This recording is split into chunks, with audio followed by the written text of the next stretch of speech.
Hey lords and ladies, welcome back to pop culture Pandit. 56 AC के end में princess area के एकदम दर्दनाक मौत के बाद में कुछ इंपॉर्टेंट स्मॉल काउंसिल मीटिंग्स हुई थी और इन मीटिंग में आखिर क्या क्या हुआ वही हम आज के चैप्टर में जानेंगे। सो आज का चैप्टर ऐसे ही एक इंपॉर्टेंट स्मॉल काउंसिल मीटिंग के साथ शुरू होता है। सो विदाउट फर्दर अडो चलो डायरेक्टली चलते हैं इस स्मॉल काउंसिल मीटिंग में। किंग जहेरिस ने अपने मास्टर ऑफ लॉज एल्बिन मैसी को हुक्म दिया कि एक रॉयल लॉ बनाया जाए। आज के बाद कोई भी वेस्टरोस का जहाज रूइंस ऑफ वलेरिया के आसपास भी नहीं जाएगा।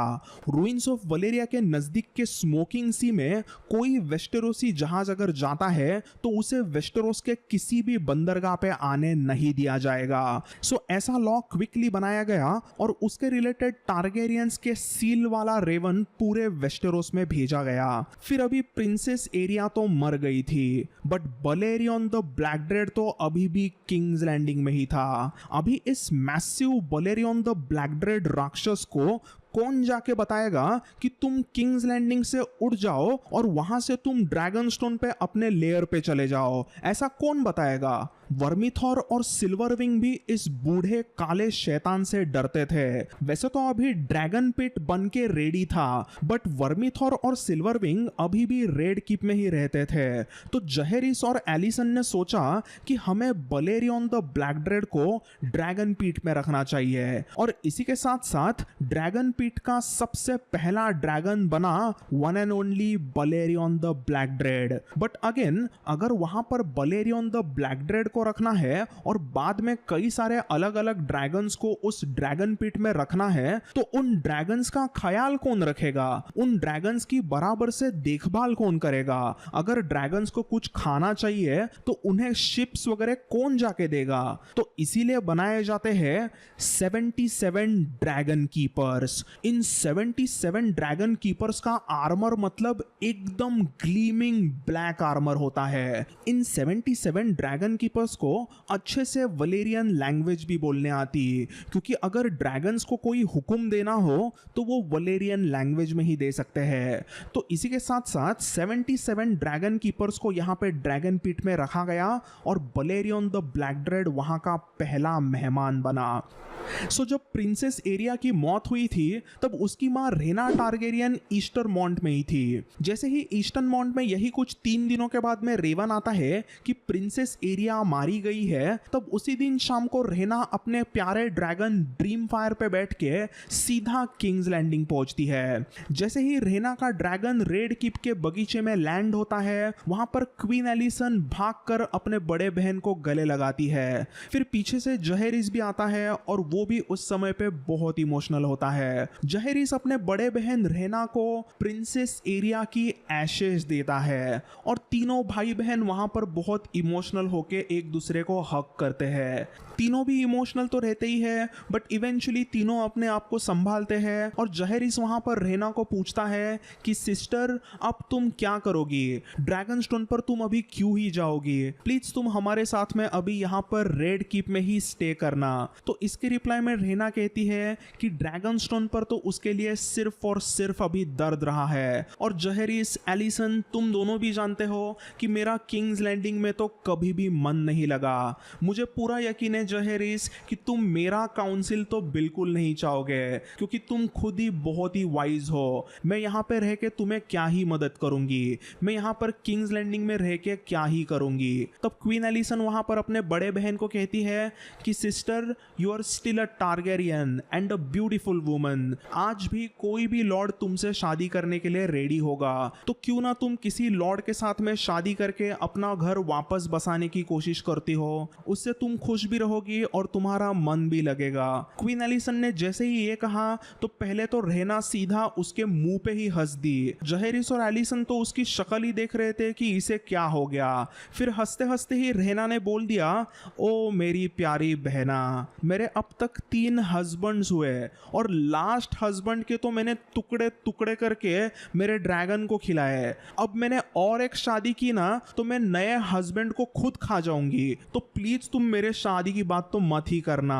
रेना ने जैसे ही ये कहा तो उस दर्द भरे बहुत ही सैड एनवायरनमेंट में भी सभी के चेहरे पे एक मुस्कान आती है। वैसे 2-3 दिन रेना रेड कीप में तो रहती है और इन 2-3 दिनों में जहेरिस अपने स्मॉल काउंसिल मेंबर्स के साथ में थोड़ी मीटिंग करके सोचता है कि रेना को हम कहां पर लोकेशन दे सकते हैं। इवेंचुअली 3 दिनों के बाद में जहेरिस रेना को मिलने आता है और उसे कहता है कि हमने तुम्हारे लिए एक कैसल डिसाइड किया है और वो कैसल तुम्हारे लिए बेस्ट ऑप्शन होगा। वो कहता है हैरेनहैल। तो lords and ladies, if you remember कि चैप्टर 14 में किंग मेगोर ने हॉरर्स ऑफ हैरेनहैल में पूरे हाउस हैरोवे को मौत के घाट उतारा था और फिर उसके बाद में मेगोर ने एक बैटल रॉयल रखी थी जिसमें कोई सेल सॉर्ड, एक हेज नाइट सर वॉल्टन करके कोई तो जीता था और उस सर वॉल्टन को मेगोर ने हैरेनहैल गिफ्ट में दे दिया। तो फिर उसके बाद में उस लो बॉर्न सर वॉल्टन ने अपने आप को टॉवर्स करके कहना शुरू कर दिया क्योंकि हैरेनहैल के मैसिव कैसल में 5 बड़े बड़े टॉवर्स थे, इसीलिए उस हेज नाइट सर वॉल्टन ने अपने आप को वॉल्टन टॉवर्स कहना शुरू किया था। आप इस सिजिल में भी देख सकते होंगे कि हैरेनहैल के 5 बड़े बड़े टॉवर्स को उसमें दिखाया गया है। तो एनीवेज, एक्चुअली मेगोर को साथ देने की वजह से सर वॉल्टन को जहेरिस ने एक जेल में डाला था, बट फिर वो एक प्रिजन फाइट में मारा गया। फिर उस वॉल्टन का एक यंग बेटा था जॉर्डन टॉवर्स। इस जॉर्डन टॉवर्स ने भी यही कुछ 8-10 साल वहां पे हैरेनहैल में रूल किया था, बट इवेंचुअली वो भी चेस्ट कैंसर के वजह से मारा गया। तो अभी 56 एसी के आखिर में जॉर्डन टॉवर्स का छोटा 9 साल का बेटा मेगोर टॉवर्स हैरेनहैल में रूल कर रहा था। जी हाँ, मेगोर। जॉर्डन टॉवर्स ने अपने बेटे का नाम मेगोर द क्रूअल के नाम पे दे दिया था क्योंकि मेगोर ने ही हाउस टॉवर्स को हैरेनहैल का कैसल दिया था। तो हैरेनहैल तो वैसे एकदम ह्यूज कैसल था और वहां पर 5 अलग अलग मैसिव टॉवर्स थे। उन 5 मैसिव टॉवर्स में एक टॉवर में अकेला ये 9 साल का छोटा मेगोर रहता था। तो यहां पर जहेरिस ने सीधा रेना को बता दिया कि in 1 tower there lives a 9-year-old boy. तो वो तो एक टॉवर यूज करेगा बट तुम दूसरे टॉवर में अच्छे से रह सकती हो। But sister, let me tell you कि रिवरलैंड्स के कुछ रिपोर्ट्स के अनुसार हैरेनहैल का कैसल एक शापित कैसल है। वहां पर तुम्हें कुछ भूत वगैरह भी दिख सकते हैं और वो पूरा कैसल बहुत ही डरावना है। तो प्लीज तुम सोच लो, अभी भी तुम रेड कीप में रह सकती हो। So choice is yours. तब रेना वापस हंस के बोलती है, Jaehaerys, they are not my ghosts. मुझे वो बिल्कुल भी ट्रबल नहीं करेंगे। इसी के साथ साथ 56 एसी के एंड में रेना टारगेरियन हैरेनहैल के एक टॉवर में रहने के लिए जाती है जिसे इवेंचुअली विडोज टॉवर भी कहते हैं क्योंकि रेना एक विडो, एक विधवा थी और वो वहां पे रही थी, इसीलिए आगे उस टॉवर को विडोज टॉवर कहने लगते हैं। तो लॉर्ड्स एंड लेडीज, इसी के साथ साथ अभी वक्त आ गया है कि हम हमारे चैप्टर सीरीज में से अलविदा करेंगे one of the most interesting character and my personal favourite, Rhaena Targaryen को। रेना टारगेरियन मतलब एक ट्रैजिक टारगेरियन प्रिंसेस और उसकी कहानी यहीं पे खत्म होती है क्योंकि अब 56 एसी से लेके आगे 73 एसी तक रेना के लाइफ में कोई भी सिग्निफिकेंट इवेंट नहीं होता। वो अपने में ही रह के अपनी अपनी जिंदगी अकेले ही वहां पर हैरेनहैल में बिताती है। रेना कई बार ड्रीम फायर पे बैठ के आसपास के रिवरलैंड्स के छोटे मोटे लॉर्ड्स को विजिट करती थी और कुछ लॉर्ड्स उसे विजिट करने के लिए हैरेनहैल आते थे। बट उसके अलावा रेना के जिंदगी में वैसे कोई भी बड़ा इवेंट नहीं हुआ, वो बस अपने अपने में ही रहने लगी थी। वैसे तो कहते हैं कि रेना हर साल ड्रीम फायर पे बैठ के ओल्ड टाउन जरूर जाती क्योंकि उसे अपने बेटी रेला से जो मिलना होता था। और तो और कहते हैं कि रेना और छोटी छोटे मेगोर टॉवर्स की बहुत ही अच्छी दोस्ती हुई थी। इवेंचुअली 73 एसी में फायर एंड ब्लड के सबसे ट्रैजिक टारगेरियन और इस मेरे पर्सनल फेवरेट रेना टारगेरियन की 50 साल के उम्र में मौत होती है। एक्चुअली रेना टारगेरियन के मरने के यही कुछ 2 साल पहले ही मेगोर टॉवर्स की भी मौत हुई थी। तो अभी रेना के मरने के बाद में हैरेनहेल का मैसिव कैसल वापस किसी भी ऑक्यूपेंट्स के बिना था। तो इसीलिए किंग जोहेरिस डिसाइड करता है कि हैरेनहेल का ह्यूज कैसल वो सर लुकामोर स्ट्रॉन्ग के भाई बाइविन स्ट्रॉन्ग को देगा। सो अभी इसी के साथ साथ हैरेनहेल में अभी हाउस स्ट्रॉन्ग आ गया है। तो lords and ladies, I hope आपको ये आज का चैप्टर पसंद आया। इसमें हम अपने सभी के फेवरेट कैरेक्टर रेना टारगेरियन को एक आखिरी गुड बाय करेंगे। रेना की जो अब तक की पूरी स्टोरी रही थी, वैसे तो वो मेन जहेरिस और एलिसन के स्टोरी से थोड़ी सी एक साइड स्टोरी कह सकते हैं ऐसी थी, बट ये स्टोरी बहुत ही दिल दहलाने वाली, एक बहुत ही ट्रैजिक स्टोरी रही थी।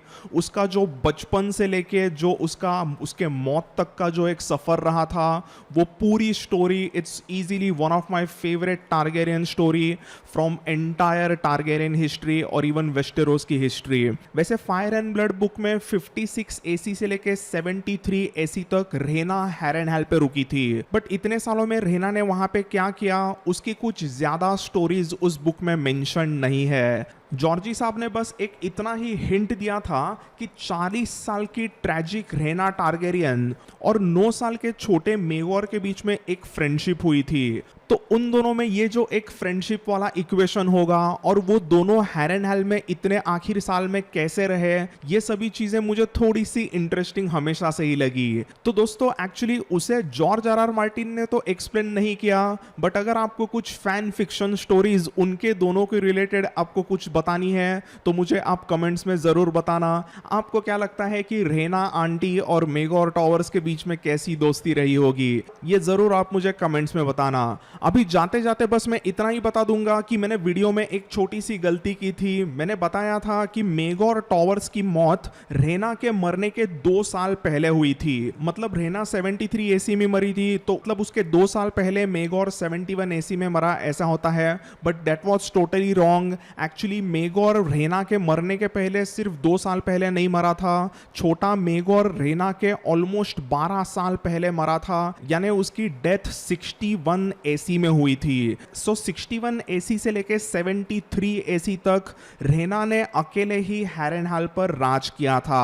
तो एनीवेज दोस्तों, आज के चैप्टर में बस इतना ही। आई होप आपको रेना टारगेरियन की ये जो एक पूरी जर्नी रही थी लंबी अपने चैप्टर सीरीज में, वो आपको देखने में मजा आया। उतना ही मजा आया जितना मुझे उसके चैप्टर्स वगैरह बनाने में आया, जितना मुझे उसके स्टोरीज वगैरह पढ़ने में आया था, उतना ही मजा आई होप कि मैंने अपने वीडियोस में से आपको भी दिया हो। So guys that's all in this one. अभी मिलेंगे अगले चैप्टर में कुछ अनोखे स्टोरीज के साथ में। Until then, bye and take care.